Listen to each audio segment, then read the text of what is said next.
هناك قصة سلوفينية شعبية شهيرة بتقول أن عفريت نزل من السماء على حطاب فقير معفن. العفريت قال للحطاب اتمنى أي أمنية وأنا هحققها لك ولكن بشرط. الحطاب قال له اشرط، ما هي ناقصاك أصلها على الصبح. العفريت قال له أي أمنية هحققها لك هحقق زيها بالظبط لجارك.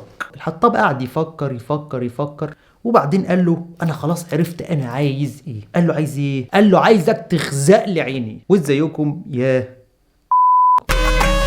تابعنا طبعا في الاسابيع والشهور الماضيه بمزيج من القلق والقرف تداعيات ما يحدث من قله ادب وسفاله في السودان الشقيق. ولما بقول الشقيق طبعا انا ما اقصدش يعني الشقيق اللي هو بقى الاخوه والعروبه والكلام الفارغ دوت. الكلام ده طبعا بنضحك بيه على الخلايجه عشان ناخد منهم شويه فلوس ونبيع لهم بقى ايه ارشيف ام كلثوم ولا مشاهد سعاد حسني الساخنه. لكن السودان هو بلد شقيق لان السودان بلد كتب عليه الشقاء والخرا منذ قديم الازل وحتى الان، وايضا هو بلد اتشق نصين بالمنشار حرفيا. لذا فالسوداني دائما ما يعاني. متابعة ما يجري في السودان كانت بالنسبة لي هم شخصي لعدة أسباب. أولا، السودان هي تاريخيا مستعمرة مصرية قديمة وفناء خلفي لوساخات السياسة الخارجية المصرية. إقليم مارس فيه المصريون الإمبريالية في وقت كانوا فيه هم شخصيا تحت وطأة الاستعمار، يعني أيام ميت رسمي. ثانيا، السودانيين والافارقه عموما من اكتر الشعوب اللي المصريين بيتلذذوا بالعنصرة عليهم، وده طبعا شيء طبيعي. يعني واحد اسمر عايش حياته كلها خدام لواحد ابيض، قابل واحد اسمر منه فخلاص حس ان هو كده بقى ابيض. فما يحدث في السودان لو نتج عنه تغير جذري في علاقه الحاكم بالمحكوم في السودان بالضروره سينتج عنه تغير جذري في علاقه السودان بالعالم الخارجي. والعالم الخارجي ده اول ما هيطلعوا هيلاقوا في وشهم مين؟ المواطن الاسمر بتاعنا. فده معناه ان احنا قد نجد انفسنا في موقف مضطرين فيه للتعامل لا قدر الله مع السودانيين معامله عاديه كانهم اشخاص عاديين زينا. لا سوري، ما اقصدش اشخاص عاديين زينا، اقصد اشخاص عاديين زي الضباط ووكلاء النيابه يعني.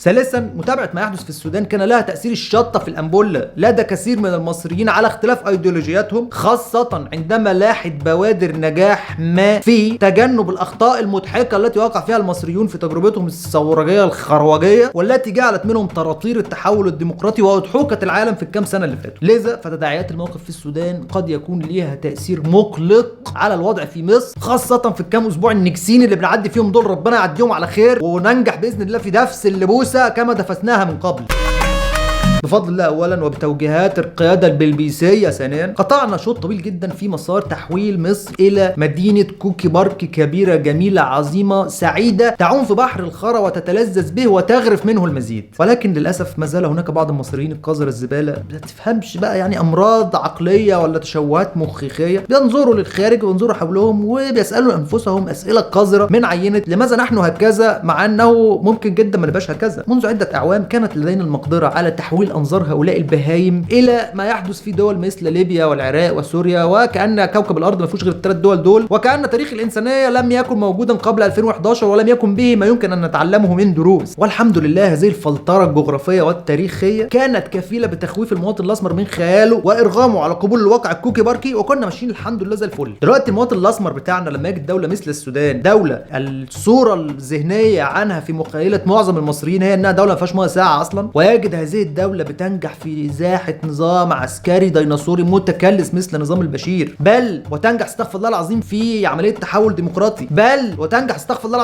الله العظيم من اقامه دوله القانون. هنا سيجد المواطن الاسمر المصري نفسه في موقف اللي هو طب لا طب ما ايه بقى، طب ما هو طب ما ايه، طب ما لا طب ما هو الانسان كائن نسناسي يتعلم بالتقليد، وان لسعته الشوربه بينفخ في الزبادي.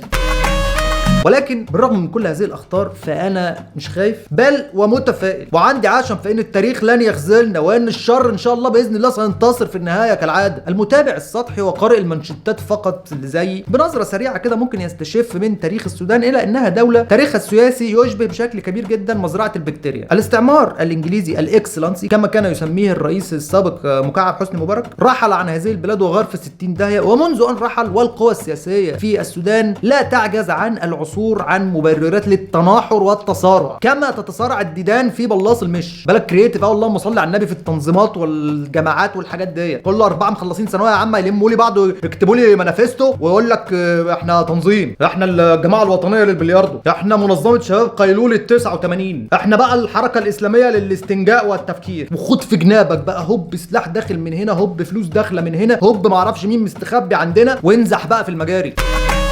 صحيح انه النجاح القذر اللي حققوه في ازاحه البشير اعتمد بشكل كبير جدا على التحالف ما بين قوى المعارضه، زائد التناحه والتلحمه والاصرار على المطالب حتى النهايه، الى جانب اسباب اخرى طبعا بس لن نذكرها لان احنا ما بنحبش الموضوعيه وما بنحبش نخلي كلامنا مقنع بسبب يعني ان هو وراه يعني بحث علمي او حاجات من الشكل ده. احنا برنامج شعبوي بيخاطب الجمهور من خلال افكار شعبويه. بالرغم من كل هذه الوحده التي نشهدها الان ما بين قوى المعارضه، احنا عارفين ان هو ده سلو الثورات والخرا دائما ما تبدا بالتلحم والتعنق والتزحلق والمشاعر اللازجه ولا يهمني اسمك ولا يهمني عنوانك في الاول بس، وبعد كده يزول الخطر والبالونه تصفط ونتفرغ بقى لتوزيع الغنائم والبحث عن اسباب لسب الدين لبعض. وهي دي بقى اللحظه اللي بيظهر فيها الاخ الكبير يلطش للجميع ويريح الجميع من اعباء الحريه ومعاناه تحمل المسؤوليه. وبيتك بيتك بيتك بيتك بيتك بيتك.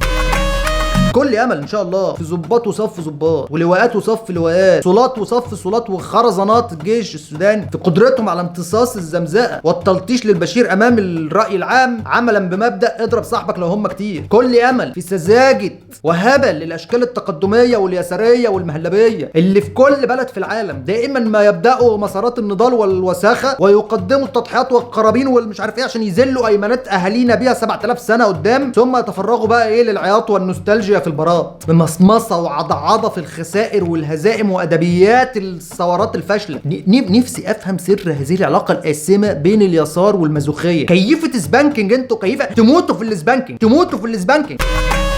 كل امل في الاسلام السياسي، نخرب الشرق الاوسط ودوده الوعي الجمعي الهستيري، ذلك الطرنش الفكري الذي دائما ما ينفجر وقت ما ان يكون انفجاره هذا ملائما ودائما ما يتلم تاني الله اعلم ازاي، ما تفهمش مين اللي بيسلكه من جوه.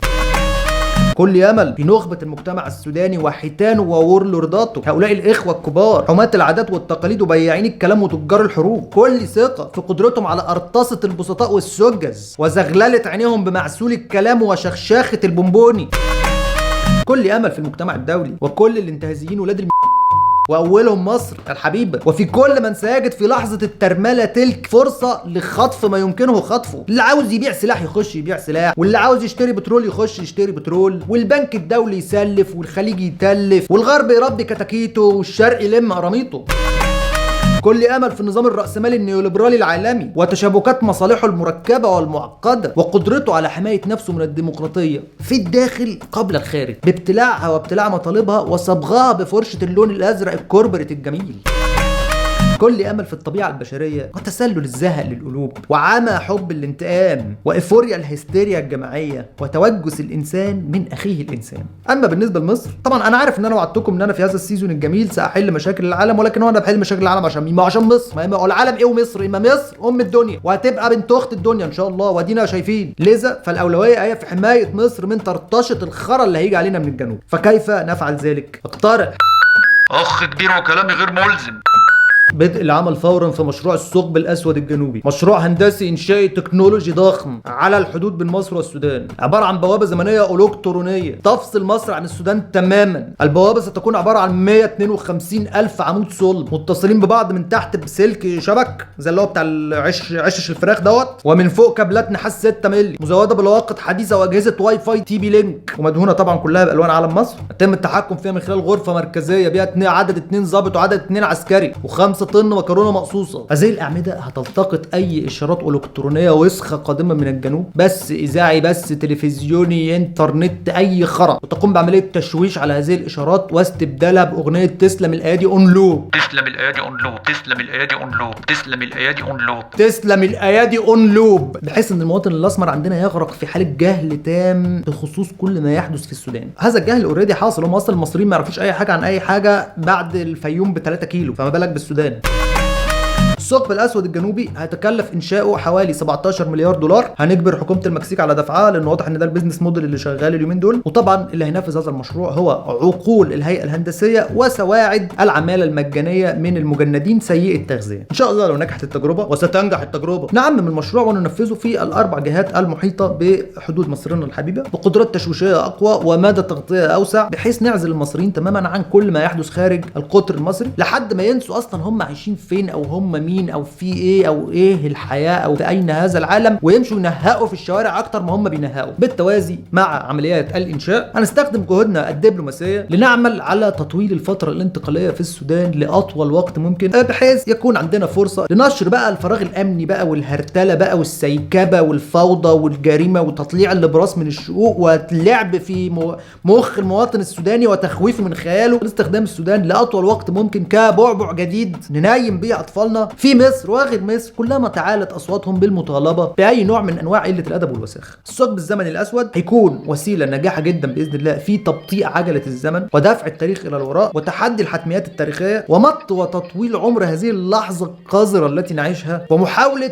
كسب اي وقت لانعاش المنطق السياسي الحاكم في الشرق الاوسط. يعني 6 شهور سنه كده بالكتير. خدها مني كلمه. شاركونا في التعليقات من خلال خبراتكم الحياتيه المحدوده وتعليمكم المجاني باقتراحاتكم العلميه حول افضل السبل لتنفيذ هذا المشروع العظيم. ايه هي التقنيات اللي ممكن نستخدمها؟ ويا ريت كمان لو ممكن حد يبدا في الديزاين يبقى كويس جدا، عشان ما عندناش حد بيديزاين في الهيئه الهندسيه وده بيفسر يعني طبعا المناظر اللي بتشوفوها. وما تنسوش بقى ايه تشتركوا بقى في القناه وتعملوا سبسكرايب وتنضموا وتنخرطوا وتسلموا ارواحكم للشيطان حتى نستطيع باذن الله ان ننشر هذه الافكار الجميله في العالم كله باذن الله نحو مجتمع مثالي باذن الله. شكرا والى اللقاء في حلقه قادمه من اخ كبير.